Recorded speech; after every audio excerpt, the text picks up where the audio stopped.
apicultura non está exenta de ameazas.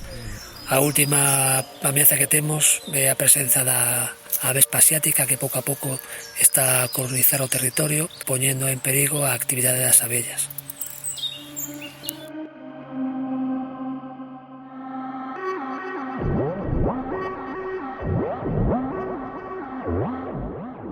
Temos moitas albarizas espalladas pola Serra do Suído e grazas ás súas características ambientais podemos producir un mel con certificación ecolóxica.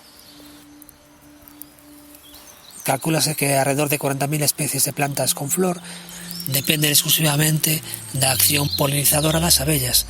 Se non fose por elas, non se poderían reproducir nunca. Ademais, no continente europeo, o 80% da agricultura depende da polinización das abellas.